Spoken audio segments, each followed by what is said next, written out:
JT.fr, fournisseur officiel de football. Bonjour à toutes et à tous et bienvenue dans ce nouveau JT Foot Mercato. On commence par le focus du jour sur Chelsea qui est sur tous les fronts en ce moment. On vous en parlait il y a quelques temps sur la chaîne, les Blues réalisent un décressage d'anthologie cet été et ils doivent continuer s'ils veulent signer de nouvelles recrues. Bon, le club londonien a quand même réussi à vendre Koulibaly, Havertz, Mount, Pulisic, Ampadu et en plus ils se sont débarrassés des salaires d'Aubameyang et d'Azpilicueta. Chelsea continue donc d'essayer de se débarrasser des indésirables mais s'active aussi en parallèle pour avancer sur les possibles renforts. D'ailleurs, selon les dernières indiscrétions de The Athletic, le transfert d'Axel Disasi serait en très bonne voie. Le média explique qu'un accord de principe a été trouvé par les Blues avec Monaco pour un transfert d'environ 45 millions d'euros. Disasi devrait donc bientôt retrouver son ancien coéquipier à l'ASM, Benoît Badiachil, qui avait été acheté pour 40 millions d'euros l'hiver dernier. Toujours en défense, le nom d'Harry Maguire a été évoqué par The Sun, lui qui est poussé vers la sortie par son club de Manchester United. Enfin, de son côté, le Daily Mail explique que les Blues suivent un ancien de la maison. Il s'agit de Marc Guéhi qui évolue à Crystal Palace. D'ailleurs, les Eagles espèrent le vendre au prix fort et estiment sa valeur à au moins 70 millions d'euros. Et ce n'est pas tout, un autre nom du club figure sur la shortlist des Blues,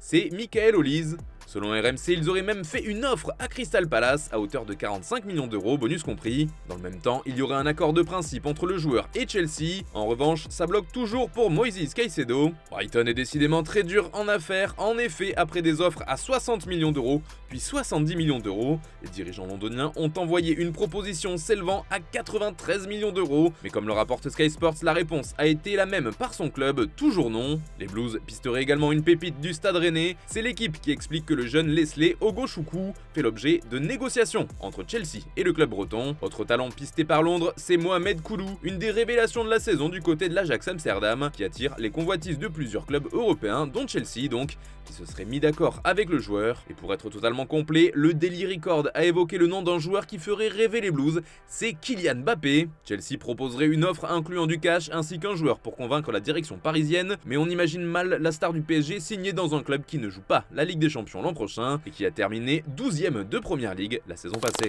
Et ça nous amène à la question du jour, les amis, pensez-vous que les Blues vont retrouver le Big Four la saison prochaine? Peuvent-ils retrouver la Ligue des Champions? Donnez-nous votre avis dans les commentaires et on en reparlera demain. D'ailleurs, hier on vous demandait si selon vous, Arnaud Tenas pouvait concurrencer Gianluigi Donnarumma. Vous êtes assez partagé sur cette question, pour certains il en a le talent, mais pour d'autres c'est tout bonnement impossible. Manchester United est vraiment tout proche de signer Rasmus Højlund. D'ailleurs, d'après la presse italienne, l'Atalanta s'apprête à réaliser une vente record pour son jeune prodige. La DA et les Red Devils se sont mis d'accord pour un transfert à hauteur de 75 millions d'euros.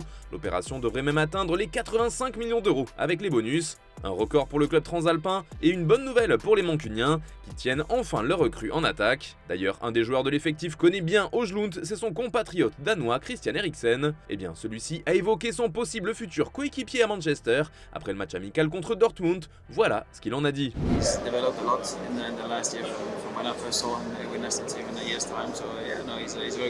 Yeah, I suppose we don't get enough media attention in Denmark, that's why. So people outside Denmark don't know enough. But no, he's a nice guy, and yeah, no, he's a good player. Like I said, he's developed, turning into just a nine, which he's played for the national team. To be honest, I haven't seen that many games for Atalanta, but I know how they play, and yeah, he fitted in well there. So yeah, he's a good player. À Paris, un nouveau prétendant a fait son apparition dans le dossier Marco Verratti.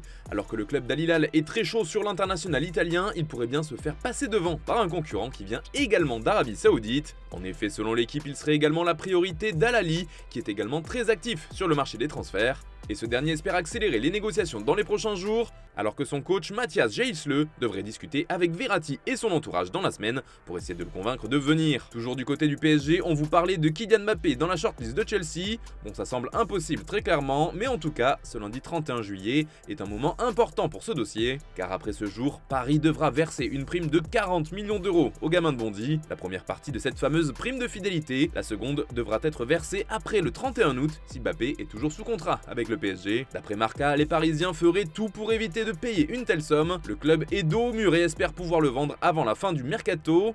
Pour l'instant, l'attaquant français semble avoir remporté une première bataille, mais d'après nos informations, les dirigeants du club ne lâchent pas. L'état-major à Doha continue de diffuser la même idée. Si Mbappé ne part pas, alors il ne jouera pas la saison. L'objectif étant de faire comprendre aux joueurs que seul un départ ou une prolongation pourra apaiser les tensions.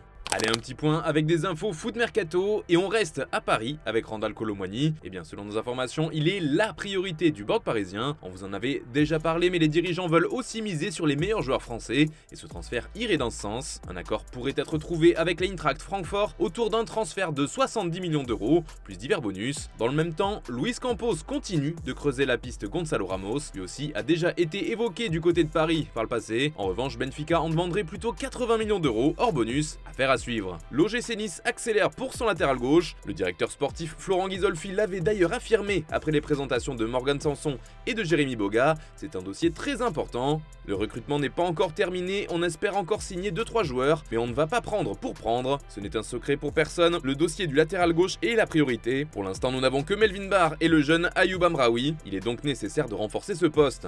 Selon nos informations, la priorité se nomme toujours Ryan Aït-Nouri, comme nous vous l'avions expliqué il y a 2 semaines. Mais même si le joueur est prêt à venir, le dossier reste compliqué à boucler. Chez les Aiglons, on cherche donc d'autres possibilités et d'après nos informations, c'est le cas pour Quentin Merlin du FC Nantes. D'ailleurs, le nom de Luca Pellegrini est également dans les petits papiers du gym, mais ce dossier est pour l'instant moins avancé que les 2 premiers. Du côté de la Liga, le Betis est entré en négociation avec le FC Barcelone pour Abdéez. Pour l'instant, le club andalou attend de vendre notamment Juanmi pour pouvoir formuler une offre convaincante au Barça, mais il a bien avancé avec le joueur. En effet, d'après nos indiscrétions, le Betis a trouvé un accord avec le Marocain qui souhaite vraiment rester en Espagne. Il avait par exemple refusé une offre du Bayer Leverkusen.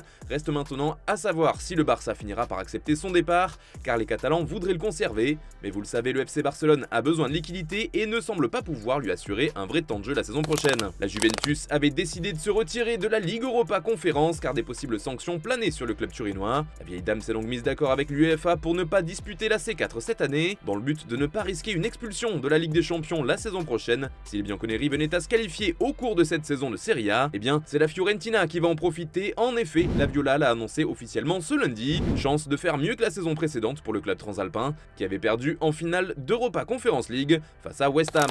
Et puis c'est officiel, Alan Saint-Maximin est désormais un joueur du club saoudien d'Al Ahly. Il quitte donc Newcastle en échange d'un chèque estimé à 25 millions d'euros et il est désormais lié à sa nouvelle équipe pour les 3 prochaines saisons. Stav Lemkin signe lui au Shakhtar Donetsk. Le jeune défenseur central de 20 ans quitte l'Hapoel Tel Aviv. Il s'est engagé avec le club ukrainien pour 5 ans. Allez les amis, on se quitte comme d'habitude avec l'image du jour. Vous l'avez peut-être vu passer, mais l'OM et Sheffield ont trouvé un accord pour le transfert d'Iliman Ndiaye. Et à peine était-il arrivé à l'aéroport de Marignane dans la nuit de dimanche à lundi qu'il a été accueilli dans une ambiance de folie devant près de 500 supporters déchaînés. Un accueil digne d'une rockstar qui a dû faire plaisir aux joueurs. Je vous laisse découvrir les images, bonne soirée et à demain pour une nouvelle vidéo sur Foot Mercato.